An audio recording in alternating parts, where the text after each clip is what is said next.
Hello and welcome to Getaway Day. My name is Gautam, his name is Mason, and today we are previewing the AL Central Division as we kick off our division series, uh, division preview series.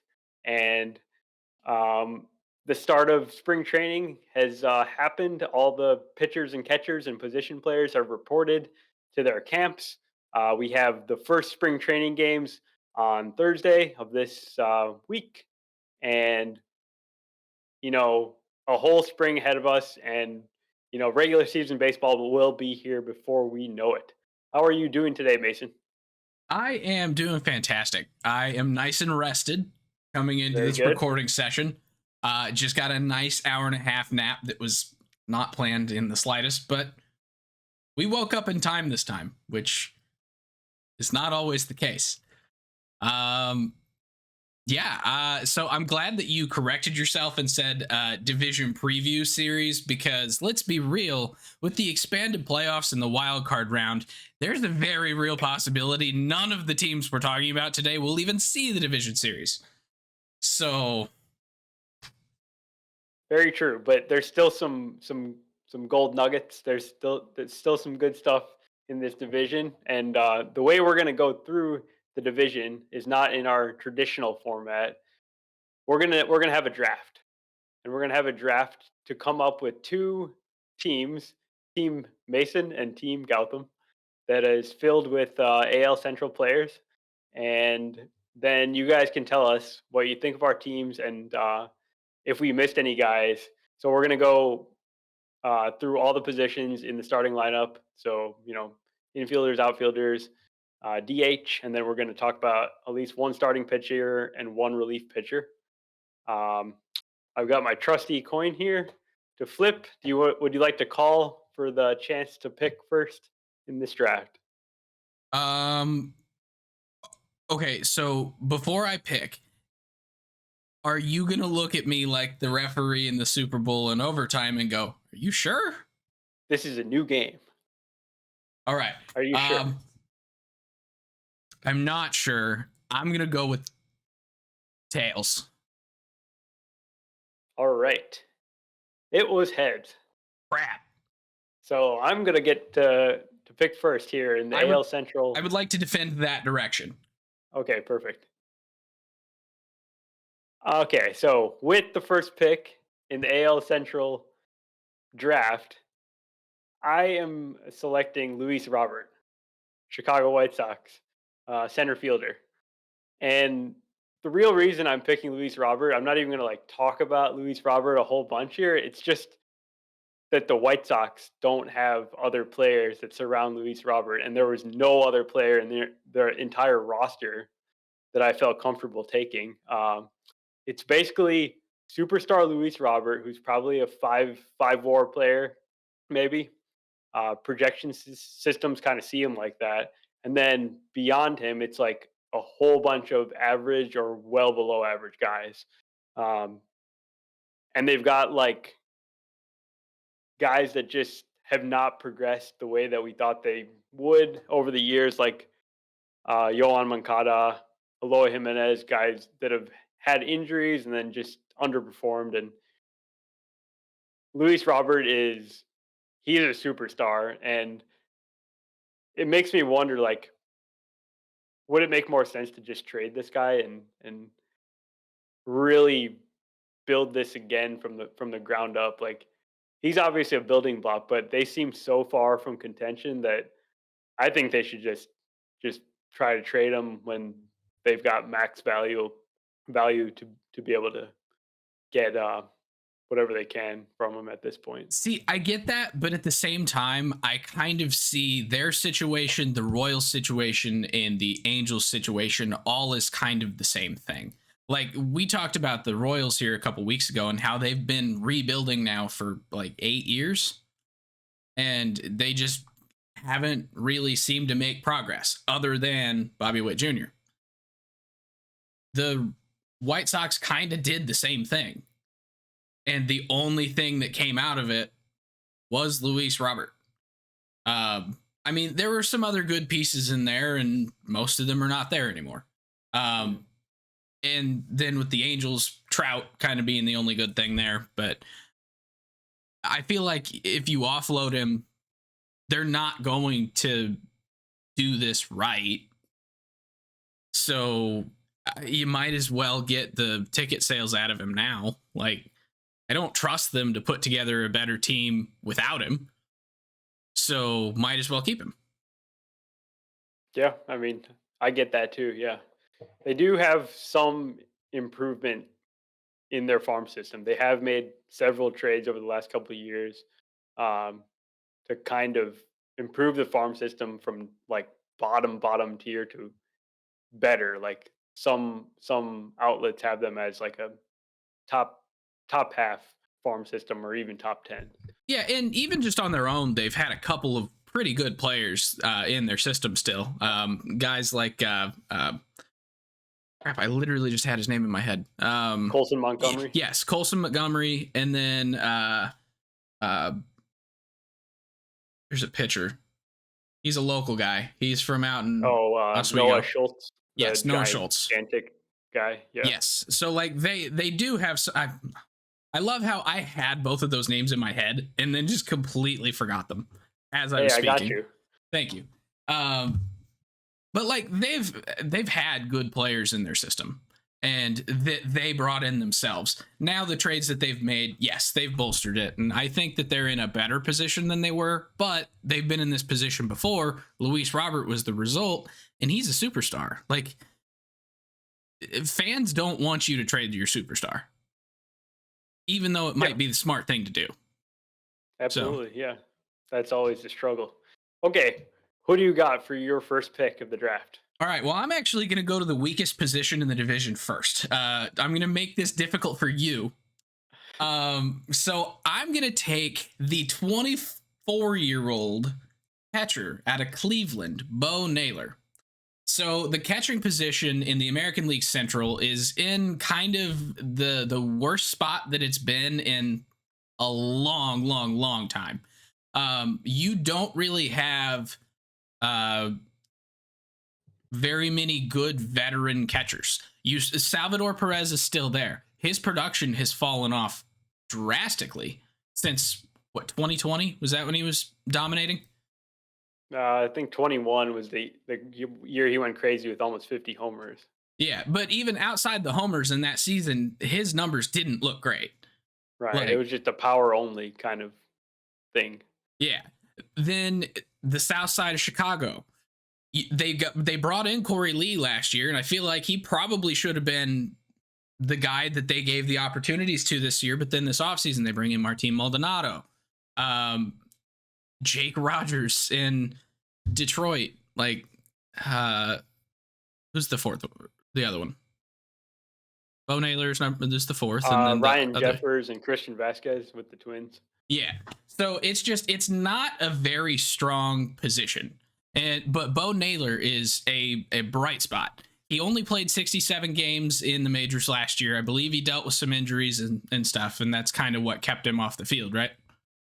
Yeah, and he wasn't even with Cleveland until mid-year, really the second half. Yeah, but in 67 games, he posted some really good numbers. 11 home runs. He actually stole 5 bases himself. A 13% walk rate, a 23% K rate, and a 124 WRC plus. Like, his batting average was not great, but everything else that he was doing looked fantastic. His defensive value as a catcher was really, really good in 67 games. He put up 2.4 WAR in 67 games as a rookie. So Bo Naylor is a bright spot in an otherwise kind of dismal catching position for this division. Okay, yeah. So now I don't have to pick a catcher until my last pick. Pretty much. You made it easy on me. I made it both. I made it both easy and hard. But you gave me the chance to take the best player in the division, which I'm about to do right here. Yeah, and I kind of wanted to do that, but then it's like, no, I gotta go catcher. All right, fair enough. So yeah, this one's slam dunk pick for me. Bobby Witt Jr., who is a superstar, and he he just does everything on the field well, and he's just shown so much growth to become the superstar in 2 years, and the progression has been incredibly fast. It's like it feels like month to month the guy gets better, and he showed that especially this past season where he just really took off. 30 home runs, 49 steals. One of the other big things that I'll mention is his defense from year one to year two took a major step up. In year one, there were kind of concerns if he could stick as a shortstop, maybe he'd move over to third base, and he totally squashed those concerns by becoming one of the best defenders in the league to go along with the bat. So, um, yeah, Bobby Witt is all world. He belongs on American League All Star teams, all MLB teams. Obviously, he's going to be part of my AL Central team. He also deserves to be on Wheaties, and as far as I'm aware, he's not been on Wheaties yet. Breakfast of Champions, baby. Oh yeah. Yeah, I love Bobby Witt Jr. There's really nothing bad I could say about him. He also actually happens to be a bright spot in an otherwise not great position in this division. Yes. So he's definitely the pick. But I do feel like the second shortstop is maybe a little bit better than the second catcher, which is why I went the way that I did with my first pick. So okay. Your team is still going to demolish mine already with a lineup that features Bobby Witt Jr. and Luis Robert. I'll take the 0 at catcher because I get those two guys. Yeah. So, who am I going to go with next? I feel like I have to go with the...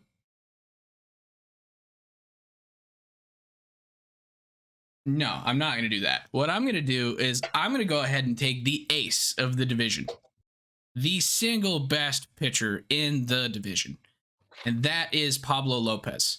Like there are some good pitchers in this division. It's not as strong as it used to be when the Guardians seemingly had like 5 pitchers that were in the top 20 in all of baseball all at the same time. But you still have guys like Shane Bieber. You still have guys like Dylan Cease. But Pablo Lopez is on a different level.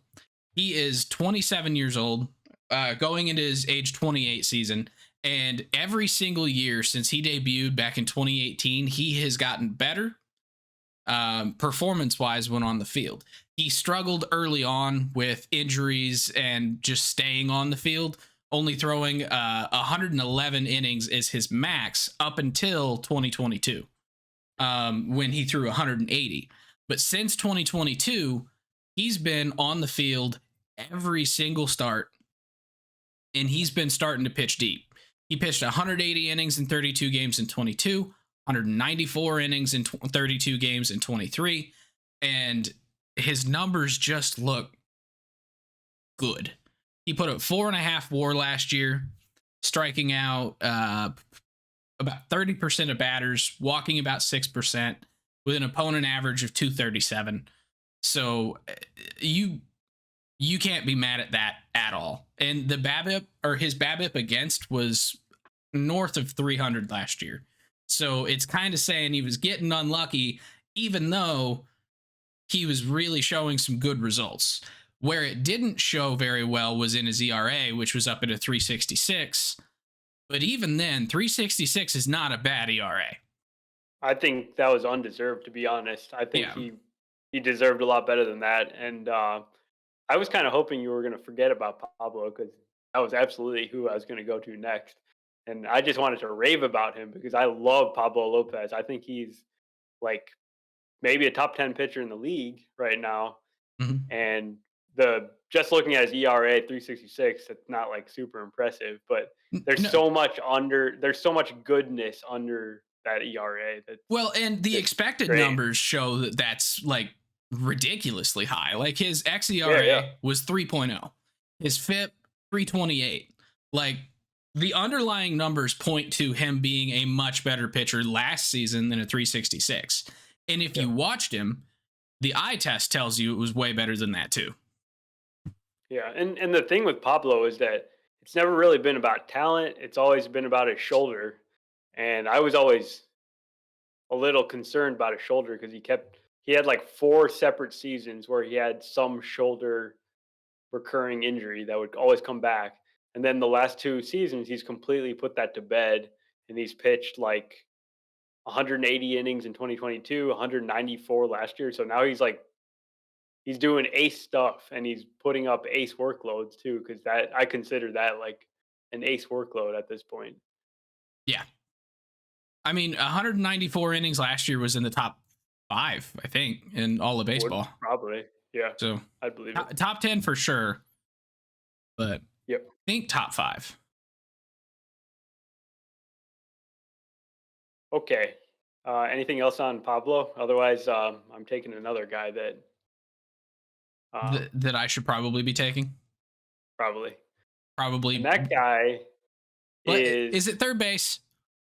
It is. Yeah, that was the other. That's the one that I said I should probably do this. Nah, I'm not gonna do that. Yeah. No, you got a good pick in Pablo though. Yeah, so I'm just stacking offense here, and my pick is Jose Ramirez, who's the bona fide superstar of this division, and he has been for a little bit here now. And he's just year after year, he's been being the best Guardians player. He's been like an all-star a lot of years, and he's another guy that just doesn't have real weaknesses. He rarely strikes out. He can hit for power. He plays good defense. He he's just awesome at baseball, and I don't really have a whole lot more to add about Jose. Like he's awesome. I actually don't mind that you have Jose because he's washed. His best years are behind him. Oh man. Well, and I have some numbers to help me prove that. So he only hit 24 home runs last year. It's the lowest home run total he's had since 2019. His WRC plus was only 123 last year. It hasn't been below 140 since, you named it, 2019. His WAR was only 5.1 last year, which is the lowest it's been since, say it with me, 2019. When he had just the worst first half. Yeah, okay, Jose Ramirez is washed. He's a 5-4. Yep, and the reason he's washed, he's on the wrong side of 30 now. So, so clearly I'm going to have the better third base pick here. Yeah. For those of you that couldn't tell based on the voice that when I said that, that was mostly all sarcasm. J-Ram is amazing, and I hate it. And I'm just gonna make a pick now. Go ahead. I'm gonna have to go with. See, we're going 2 different ways. You're taking superstars, and I'm taking the better players out of weak positions. So I'm gonna continue with my strategy, and I'm gonna go out to right field. Right field in this division, again, rough. You've got guys like Ramon Laureano manning right field out in Cleveland. See, I can't even remember where he plays. Shoot, who are the other right fielders even? Riley Green. Well, it might be taking. Yeah, Riley Green is who I'm taking. So Max Kepler. Okay. Solid player. Do the White Sox even have a right fielder? I'm not really sure. Is it Colas? No, Colas was down though in AAA. See, I don't remember. That's the tough part with this. It's not a strong position. But Riley Green, 22-year-old rookie last year, 99 games. He had 2.3 WAR and 119 WRC plus. He had a really solid average, a 350 OBP. He hit 11 home runs, which isn't crazy. I think he's gonna have power come around. The dude's still young, and he could get some steals. He had 7 steals in 99 games, and he walks a lot. In the minors, he was walking about 11 to 15% of the time up until he reached AAA. And actually, no, that's including AAA, just not 15 games in 2022. So yeah. But Riley Green is really good. I think his defense is going to come around this year there in center field. He's going to be a little bit more comfortable. He was slightly negative value defensively last year, but when I say slightly, I mean slightly. So once he takes a step forward defensively, you pair that positive defensive value in center field, in a massive center field in Detroit. I think, to be clear, though, I think Riley Green's going to be playing right field. This is ridiculous. No. I say no. Oh, wait. Yeah. Lol. We've been talking about right field the whole time. Yeah, this is awkward. But no, it's fair, though, because he was playing center field last year. And I'll point out that Riley Green is recovering from Tommy John surgery on his non-throwing elbow. So that occurred on a play where he was diving in center field. So I think they don't want him to play center field anymore, and they have other options. Yeah, I realized Parker Meadows is the center fielder. I mixed him up as I was talking. I still want Riley Green. Yeah. Yeah. No, that's a great pick. I think Riley Green is sort of forgotten. It's forgotten that he was like a can't miss prospect. He was like a top 5 prospect in baseball, and he didn't really pan out right away. But then in year 2, it was like, oh, this guy's like really good. He's playing really well. And then he hit the injury. And I think he was given a little bit of an unfair judgment there in his true rookie season of 2022, because he was he in 93 games had 0.8 WAR. So stretch that out over 162. That's about a WAR and a half. That's like an average major leaguer, if not slightly above average. So like, he was a solid player at 21 years old. He just didn't come out of the gates like Corbin Carroll did and win Rookie of the Year. And I think that's where people kind of have this negative image of Riley Green. It's like the dude has been good since he made it to the majors. There's not been a major flaw in his game. He just hasn't taken that step to being a superstar yet. Yeah. Okay. Riley Green, good pick. I am going to take center fielder, at least a center fielder again. And that's Byron Buxton, the guy that I just cannot quit. Byron Buxton is your drug. He is. Year after year, I just fall for him because I just think that there's few players in the entire league that have the ceiling of Byron Buxton. He showed that a few years ago in 2021. When he played, he was like better than Mike Trout. He was amazing.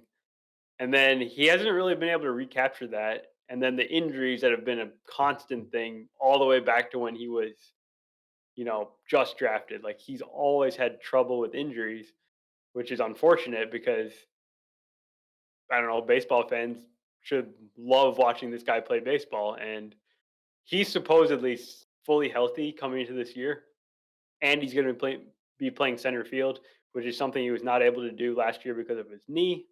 Byron Buxton is my pick just on the skills alone. Like, I totally understand, like, he's probably not going to play 162 games this year, but he's going to be effective when he is out there. And I hope it's at least like more than it has been the last couple of years. Yeah, I'm hoping that he's fully healed up and doesn't struggle with that this year, because we've not seen a full season of Byron Buxton since 2017. Which is not even like a full season. I would say if you're 140 games or more, I would consider it a full season. And that's the one and only 140 game season that he's had. It's the only 100 game season that he's had. Actually, correct. Scratch that. It's the only 93 game season that he's had. Yes, it's probably a stupid move on my part to be thinking that he's going to put together a full season when he's now over the age of 30 and he's never done it but once. But well, luckily for you, this isn't a fantasy draft that we have money on. So That's true. Although, talk to me offline. we can think this through. All right, let's see. I gotta make sure that I'm at least recognizing all teams here. Okay, so my choice is going to be the other bright spot in the White Sox lineup. They have another one? They do have another one. They have exactly one more. And okay, this might be more potential based, but yes. That is Andrew Vaughn, first base for the White Sox. Andrew Vaughn is a young player who has showed he showed the ability to hit throughout the minors, throughout his, let's see. Yeah, he absolutely dominated the minors. In AAA, it was only 2 games. He actually came up to the majors after only making it to high A. Then he was in the camp. What do they call it? During COVID, they would have the alternate site. Yeah, so he was an alternate site player for the White Sox in 2020. At the alternate site, he showed a lot of promise. Made the major league roster in 2021, kind of as a DH / playing in the outfield a little bit / like trying to fit in wherever they could fit him. He played right field. He played left field. He didn't really play first base at the time because of Jose Abreu. Once Abreu was gone, he took over as the primary first baseman. And he, in 2022, showed that he could do it with his bat. 17 home runs, 271 batting average, a low strikeout rate. Like, he strikes out less than 20% of the time. And so he showed that he has some really good hitting tools that can allow him to be a positive major leaguer at first base. His defense is not good, which is why first base / DH is probably the position for him. In 2023, he replicated his success at the plate. 21 home runs, about a 260 average and higher. His walk rate is kind of low, which is why his OBP isn't really all that high, but he can drive in runs. And he drove in 80 last year, 76 the year before. Like, put him in the middle of the order, and he's going to get production for you. He gets screwed being on the White Sox because he drives in runs, but there's no runs to be driven in unless he makes them himself, is kind of the problem. Yeah, I guess, like, I was also a big fan of Andrew Vaughn as he was coming up through the minors, but I'm just, like, highly underwhelmed by what he's actually shown. Like, he's okay, but for a first baseman, it's, like, not good enough production, especially when you factor in the defense. It's not very good. It's like, okay, you're maybe a bit better than the average player in the league, but for a first baseman, it's not enough for me. So that's what I feel about Andrew Vaughn. That's fair. I do think that this division, yet again, kind of is a lot of guys like that. Like, I think I know who you're probably going to take at first base when it's time.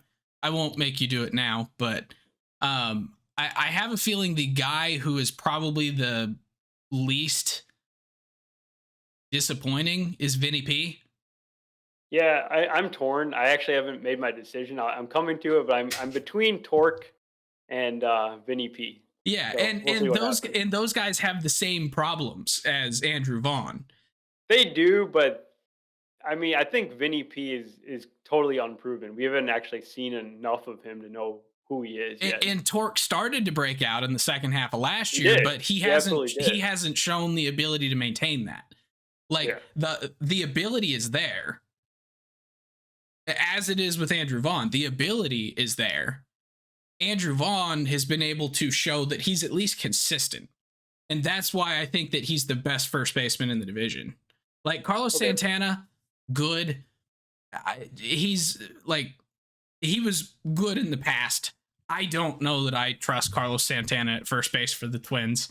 Yeah, he's for clearly them. like on the decline. He did have a really good season last year with Pirates and Brewers, but Yeah. So okay. We got to pick up the pace a little bit here. It's been over 30 minutes and we still got like half our team to go. So, all right, speed round. all right. So I'm going to go with my second baseman and I'm going to go with Andres Jimenez. And this one's just like on a all around player pick because I think Andres Jimenez won the Platinum Glove this past year, best defender in the American League. I believe so. Um, he's a phenomenal second baseman, clearly, by that award he won. And he's also one of the best base runners in the game. He's just so fast and so adept at taking bases when he wants to, taking the extra base. That's something Cleveland does pretty well. And he didn't have quite the offensive season that he had as a rookie in 22, but he wasn't bad. Like he's still a good player and he's so young that I think um, he's maybe like between his 2022 and 2023, somewhere like in the middle, and that's a really good player when you factor in elite defense, elite base running, like awesome all around player. Yeah, that he's who I was going to take with at second base if he was still there. So making it difficult on me. But I have nothing bad to say about Andres Jimenez. I'm going to take a DH. So I'm actually going to go up into the mitten, and I'm going to take Kerry Carpenter. So Kerry Carpenter, when you don't put a glove on his hand, is amazing. If you put a glove on his hand, he's still good. Like, don't get me wrong. He's a good player. Negative defensive value, not completely abysmal. But if you just hand him a bat and you say, go do it, and then that's all you make him do, he's going to put up 20 home runs in 118 games, walking 7% of the time, a 340 OBP, and he is the best hitter on the Detroit Tigers. Yeah, maybe. I don't think there's really a debate. I think if you look at it, he is the best hitter. Potential wise, no. Results wise from last year, absolutely. So I think you're selling Torque a little short. Like Torque's pretty good. yes, but again, he was only really second half that he was any good. Like I think if you look over the whole season last year, it was Kerry Carpenter. Yeah, but then again, it's not like Carpenter's got a long track record. Like I really like him. I think he's a really good player, but he's also only put up like one full season, basically. Yeah, he's a combined 149 games in the majors. So, agreed. But I still think in the last 149 games, he was better than Torp. Okay, I'm gonna go with my DH as well, and I think you know who I'm gonna pick, right? You're going with Josh Naylor. Yeah, I'm picking Josh Naylor, obviously. Josh Naylor had his full breakout this past season. He hit like 317 or something. Um, with some power, he randomly steals bases just because he likes to, not because he's fast by any means. But he seems like he actually has a really good feel for hitting and just the game in general. And that's what I really like about Josh Naylor. And um, he's a guy that is very important from like a clubhouse perspective. I feel for Cleveland, and he's like he's the energy of that club. Yeah, he's their hype man. Yeah. So Stephen Vogt better watch out. He better wear his helmet. He might get headbutted. Yeah, I love Josh Naylor. He was my other pick for DH. I do love that we got both Naylors in this list, and neither one of them was like, should I really have them? They're both really good players, and they have a third brother. They do. So I can't remember who he got drafted by. He got drafted by the A's. Yeah. So hopefully he ends up in Cleveland. One of these days. All right, so left field is the only position other than relief pitcher that has not been touched by either of us yet. And I'm going to go ahead and I'm going to break that, and I'm going to take Stephen Kwan. Now, Stephen Kwan had a down year last year after a spectacular rookie year where he was second in Rookie of the Year voting. But That being said, Stephen Kwan did make some strides defensively in left field, which he was. I He's think really he good. won. He's Yeah, very, very good defender. he Yeah. won a Gold Glove this year, right? I feel like it was Or was it his rookie year? His rookie year, yeah. But so he won a Gold Glove his rookie season. He actually improved by the metrics this year, but I don't think he won the Gold Glove. He's got speed. He's stolen 40 bases in the majors, 19 his rookie season, 21 last year, showing that that is part of his game. Just straight up, he's gonna keep doing it. His walk rate and his strikeout rate are pretty much equal at 10%. Like, he doesn't have a lot of power. And that's why, or that's like the main thing with Stephen Kwan that can make or break if he's an elite hitter that year, a 126 WRC plus his rookie season, or an average hitter, 2023, 100 even. So, but the power is not what's making or breaking, right? The power is the same year to year. It's the other stuff. If he doesn't do like the insanely high OBP and really high batting average, then it doesn't work for Stephen Kwan, really. Yeah. Well, and it's really batting average is what it is. Like, he had a 30 point BABIP difference between the 2 years. And yeah. That 30 point BABIP difference was a 30 point average difference. Mm-hmm. And that's the only, and then it became a 30 point OBP difference. So really, he puts the ball in play so much that if it gets eaten up, he's going to struggle. If it pokes through, he's going to perform. And that's kind of the Stephen Kwan thing. But he's still really good. I think he deserves more credit for his season last year because it takes a lot of skill to be able to put the ball in play that often. So, well, it's all that Cleveland seems to do. Like, it's their thing. They have so much contact in that lineup. You would like to have a big bopper, and they don't really have that guy. So I'm gonna take Torque. I kind of wanted to take Vinny, but what Torque showed last year is that his power is very real. I think he gets hurt by Comerica Field a little bit, just deep alleys and hard place to hit in general. But he was still hitting for power, and he feels like a guy that's probably going to hit 30 homers this year. Maybe it would be like 40 homers if he played in Chicago or something. But I'm just kind of betting that Torque is more the guy that he was drafted to be when he was first overall pick a few years ago. Seems like he's making strides. I like to see that he's progressing in the right direction, but he's not really what he was drafted to be. Like this, he was supposed to be like a can't miss, hit for power, hit for average, do everything kind of hitter, and he's just kind of like a mashing first baseman that doesn't really like do a whole lot else. So I'm disappointed, I guess, in Torque, but he's still got time to figure it out. He's still young enough. Yeah, and this is going to be his make or break year, to be honest. But I have high hopes, especially after his second half last year. So he definitely has the talent to do it. So we'll see if he can put together a full season that actually is what people were expecting whenever he was drafted out of college. So I am going to go ahead and take Byron Buxton 2.0 and Royce Lewis. Royce Lewis is an incredibly talented forever prospect who is only a forever prospect because he keeps getting these freak injuries. And like tearing his ACL twice. Yeah. How do you do that? How do you tear it twice? Terrible luck. Yeah. But Royce Lewis is a stud when he's on the field. At third base for the Twins, he is amazing. He's shown some really, really, really good range over there at third, making some great plays, some highlight reel plays that kind of remind you of a young Matt Chapman, of a Nolan Arenado, of a Key Brian Hayes. With his bat, he mashes.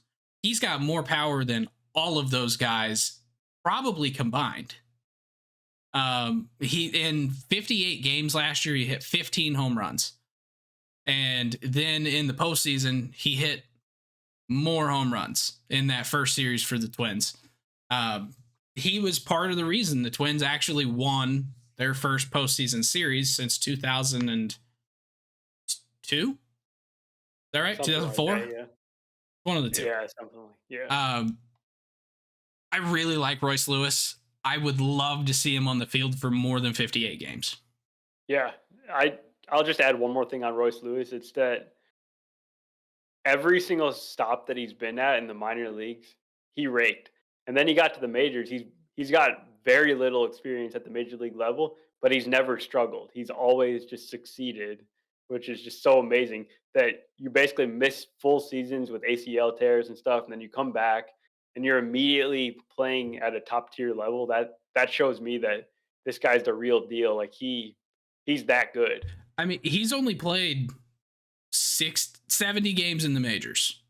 But we're talking about him like he's a stud. Well, like, and he is. He's dude, yeah. 3 WAR in 70 games. Yeah, no, he's amazing. Yeah. He's great. Yeah, I would have definitely taken Royce, but I couldn't pass up on Jose earlier. Yeah.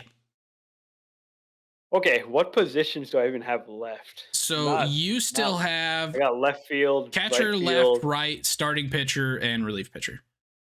Right. So I'm going to go with my right fielder, and I'm not in love with this pick, but there's not really many options, as you kind of discussed earlier. I'm going with Max Kepler. He's a guy that hits the ball really hard. He's been doing that for a long time, but it hasn't really translated to like a lot of game production. This past year was like pretty decently productive though, and he's just a good all-around player, and he's part of like a very deep Twins lineup that really hits for power. He's a guy that is just going to be part of that group, and I think Kepler's pretty good. All right. I'm going to take the last position that's still on the board here, and I'm going to go to relief pitcher. I'm going to take Emmanuel Clase, who I think is not just the best relief pitcher in the division. I think he's probably one of the top 3 in the league. I got a guy that I think's better in the division. Is it Joan Duran? It is. Yeah, that was my other guy. But statistically, over the last couple of years, you can't deny that Emmanuel Clase has been the best. His ERA last year kind of struggled. Over 3 last season, which Clase didn't have that problem. But 3 consecutive years for Cleveland, Emmanuel Clase has been able to string together relief seasons of 1.7, 2.3, and 2.2 WAR from recent past. Like, he's been flat out dominant. And he's pitched 70 innings or more in all 3 of those seasons. Like, he's always there. He's always reliable. I think it's hard to beat that as the best pitcher in the division. Now, there's a very good argument for Joan Duran, and I'm totally here for that pick too. But I don't know, something about Clase, just it feels like you know what you're gonna get with Clase, whereas with Duran, it feels like there might be an off season soon because it's relief pitching. It always does that. It's always ups and downs.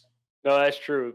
Clase's been so consistent. You feel like he always gives you a good ERA, even though he blew a bunch of saves this past year, and he wasn't quite the same guy that he had been the year before, but still elite for sure. I'm going with Duran because he seems like the next up and coming relief ace that is going to become a household name. He's 26. He's coming off a year where he struck out almost 33% of batters. He throws like 104 miles per hour. It's insane. He just like he's got that it factor too. He's just like electric on the mound, and doesn't he throw a splitter or something? Yeah, it's like they call it the splinker, and it's like 104 miles per hour, which is just it breaks your brain. It's like there's some pitches that just don't make sense from a physics perspective, like Devin Williams's The airbender. changeup. Yeah, the airbender and like the splinker. How can you throw a pitch with that type of movement at that velocity? It just doesn't make sense. Yeah. Yeah. Does not make sense. All right. Sorry, I'm trying to mark things here so I remember who we've talked about. Okay, so I'm going to go with Eddie Julian for the Minnesota Twins at second base. So Eddie Julian was a rookie last season, and he showed a lot of promise coming out of the WBC playing for Canada. And that's actually the first time that a lot of us heard his name. But he'd been in the organization for the Twins for a couple years, and he had been performing really, really well at all levels. Like, basically, he's been a 135 to 145 WRC plus player at every single stop, period. Consistent. Playing second base for the Twins, a position that they really didn't have anybody for. And he came in and he played it really, really well. He had 16 home runs, walking 16% of the time. He walked 16% of the time.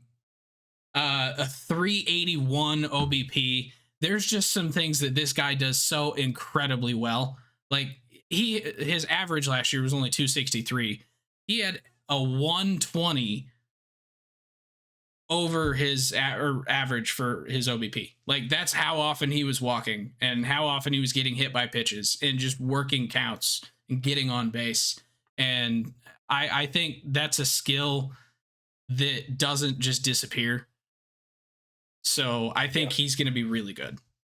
Julian is he's like the perfect modern player. He walks a lot. He like mashes the ball. And the one question about Julian, and I don't know if we're actually going to find the answer this season, is he's really, really bad against left-handed pitching, and they don't even play him against lefties at all. So that may just continue. He just might be a platoon type player. But when he's facing righties, like, this guy is clearly like a very, very good hitter, and he does damage or he draws a walk. Right. Okay. Who is your next guy? I'm going with another twin. I think we got a lot of twins on this list, but I'm going with Matt Wallner in left field. Matt Wallner is like a lot like some of the other Twins guys in their lineup. He's kind of like Julian with the power, but his power is unmatched probably in this division. He's like new Joey Gallo. I think he's new Joey Gallo, but like better at this point of their careers, because he doesn't have as terrible of like strikeout rates as Joey Gallo did, and I think the power is like, it's really there. Like, if he gets the opportunity to play like a full season or most of the time, I legitimately think this guy can hit like 40, 45 home runs in a year. Well, and I think he's going to be a World Series MVP before he retires. So I am very supportive. I think it's 2024. Matt Wallner MVP. You heard it here first. MVP or World Series MVP or both? Both. I'm here for both. I mean, hey, Shohei's out of the American League. It's possible. Exactly. Let's go. All right. My last two positions, I'm not really loving my choices here. I'm going to do the stupid thing, and I'm going to go with the prospect. I'm going to take Brian Rocchio at shortstop. Okay. And completely just like bye Carlos Correa. No respect. Correa sucks. No, it's more that I just wanted to give some love to prospect, because we haven't really talked too much about prospects with this division. So I've talked a lot about positions that are weak and not positions that are potentially going to be strong. And I think shortstop is one of the positions where it could take a step forward in this division this year. And Bobby Witt might not be the only like legit superstar. I think he's still going to be the only superstar. Don't don't think that I'm saying that Brian Rocchio is going to be a superstar this year, because no, He's not. he's not. But he does a lot of things well that I think are going to set him up to be a really good shortstop for the Guardians long term. Him as a double play partner with Andres Jimenez is going to be really, really, really fun. But in the minors, he's been kind of a guy that hits. Basically, he's Stephen Kwan with like 3 to 4 more home runs a year and can play shortstop, is kind of the way to look at it. Like his OBP. Yeah, he's got elite contact rates, and he also is not afraid to take a walk. Yeah. Yeah. And he can steal bags. He stole 25 bags last year. So basically, literally everything we said about Stephen Kwan, give it to Brian Rocchio. Say he hasn't played in the majors more than 23 games, so maybe it's not going to pan out in the majors, but that's the guy that I see in Brian Rocchio. And at shortstop, that plays. Yeah, absolutely. I'm just like so baffled by the Guardians, though. Why do they just think that this one profile is the only thing that works? Like, why don't they have any variety within this lineup? It's so weird. Tito. Tito. I think it was a Tito thing. Maybe. I mean, you would think like an organization that's done so well with pitchers over the years that clearly have some analytic inclination, but it hasn't carried to the offensive side like at all. It's been such a struggle. Well, so I think they're really, really smart with pitchers, and then they just have Jonah Hill, not the guy that Jonah Hill was playing, who was actually 2 different people that they just put into one character for the movie. But they brought in actual Jonah Hill and said, Jonah Hill, what do you think? And Jonah Hill only knows one type of player, and he's like, that guy. He's Why? like batting average. Because he Let's gets go. on base. Yeah. Yeah. So that's how they scout hitters. Okay. All right. I'm gonna make my starting pitcher pick. I've been going back and forth in my head. I got 2 young lefties that are both very, very exciting pitchers. I've been having trouble deciding between Tarek Skubal and Cole Reagans. They're kind of unproven guys. I'm gonna go with Skubal. Good choice. He was like amazing when he came back from his injury last year, and I don't know if I believe he's that good, but year after year that he has been with the Tigers, he seems like he's been getting better.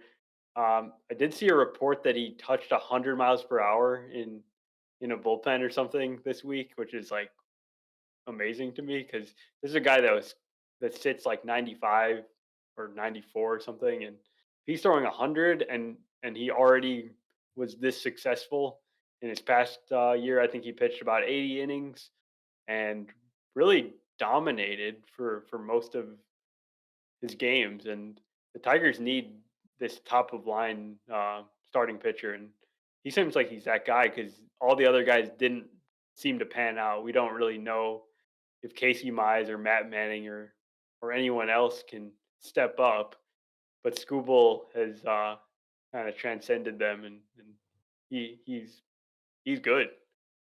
Yeah, I really like Tarek Skubal.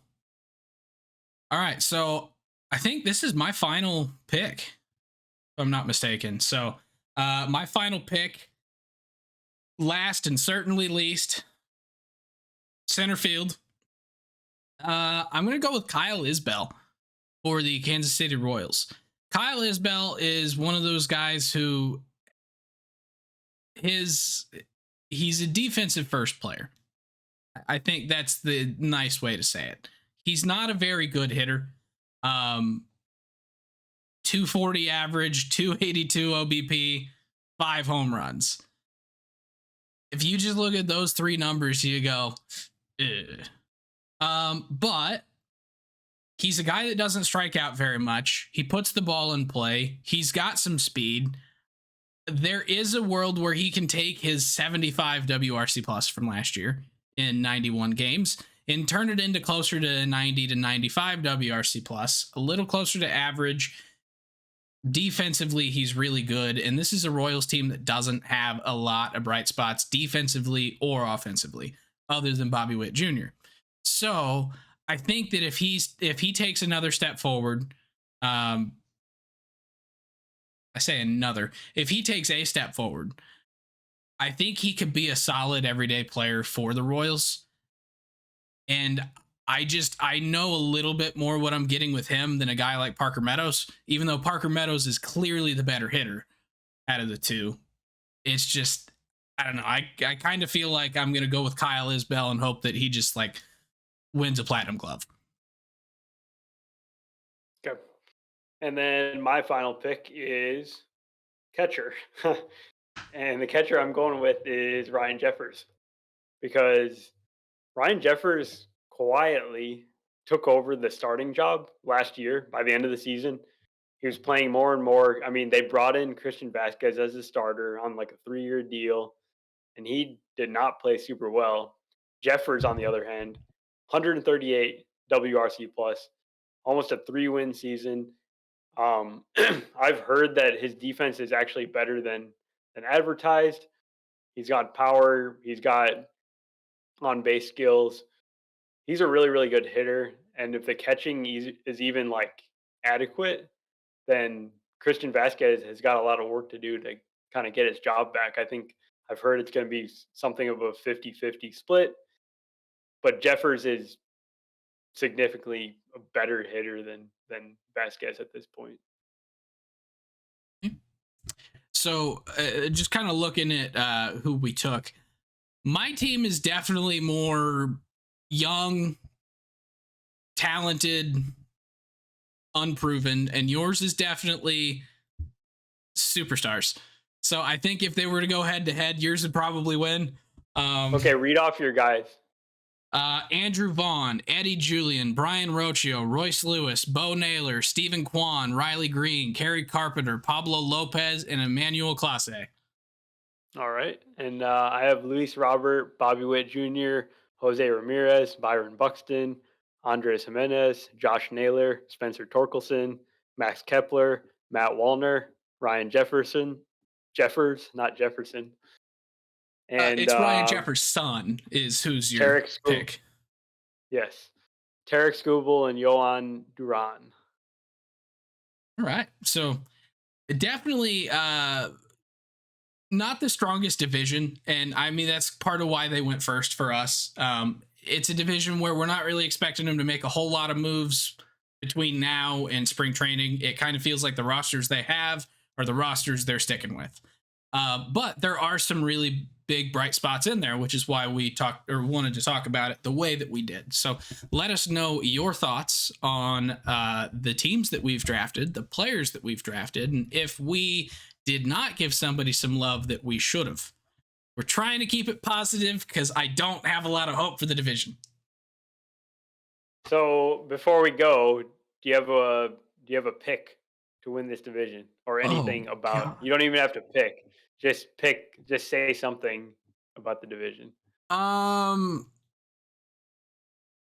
still think that this is the Twins division to lose. I think we kind of showed it here by taking 1, 2, 3, 4. We took like 5 or 6 players from the Twins. And I took 4, 5 on my own. Oh yeah, then we took almost like 9 players from the Twins.